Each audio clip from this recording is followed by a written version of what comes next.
panen selga. Jaa, kiiver ja vist on siis kohustuslikud, kalips on vabatahtlik. Vesi on 23 kraadi. See on päris hea. See on päris hea. No ma lähen vahetan ära ja siis vaatame, mis saama hakkab.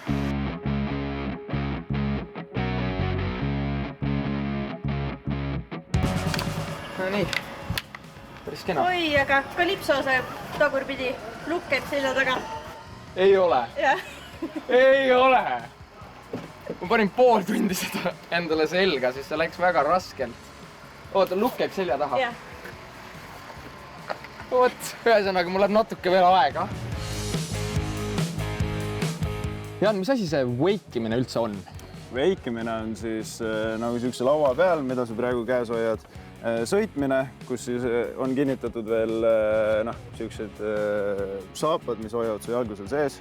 Ja veikimine tuli üldsegi veesuusast, et üks onu mõtles, et ta läheb suuskadega vee peale.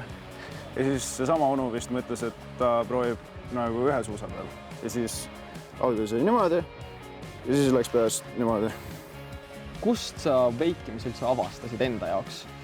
Avastasin ma selle niimoodi, et olin lumelauatrennis ja sõbrad kõik rääkisid, et oli juba hooaja lõpp ja siis sõbrad rääkisid, et kas sa tuled ka see aasta veiki?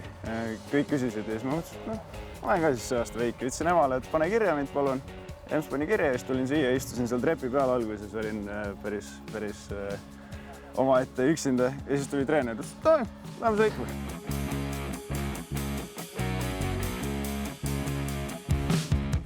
Kui ohtlik on veikimine? Veikimine ei ole tegelikult üldsegi ohtlik, et sul on laud, mis nii-öelda siis vee peal püsib, sul on vest, mis sind vee peal hoiab, sul on kiiver, mis sind vee peal hoiab. Seega lihtsalt sul on vaja enesekindlust, et sa suudad seda teha päriselt, et sa lähed sinna laua peale, sa mõtled, et ma lähen ja sõidan nüüd, mitte ei kuku ainult. Et kui sa mõtled, et sa kukud ainult, siis ongi see, et siis sa hakkadki kukkuma ja sa ei saagi ja siis sulle lõpuks ei meeldi. No mina lähen täna esimest korda selle laua peale. On sul veel mingid näpunäited või mis need veikimise nii-öelda ABC-d on? Kindlasti, mida me kõigile algajatele ikka jälle räägime, on see, et käed sirgeks, ära tõmba need siia keha lähedale. Jalad võiksid olla niimoodi, et oled nagu tagumise jala peal, aga nagu jalg ei ole nagu niimoodi krõnksus, vaid sa oled nagu niimoodi kehaga mõnusalt tagumise jala peal ja puu sees, et päris paljud lükkavad selle sükse asendi sisse ja siis on nagu hakkad ühele või teisele poole kalduma ja siis sa ei saagi ilusti otse sõita. No selge, aga ma panen endale kiivri siis pähe ja lähen vaatan, kui raske see on ja sina siis juhendad mind. Ma juhendan sind tõesti. Super, teeme ära. Teeme ära.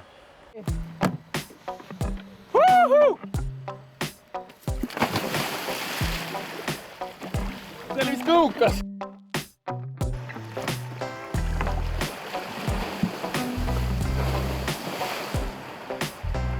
Tõmbasid käed keha juurde, hoia käed sirged.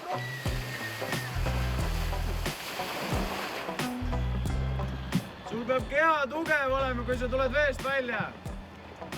Tõsta pea üles, kui sa tuled veest välja või? Ei, keha peab tugev olema. Okei.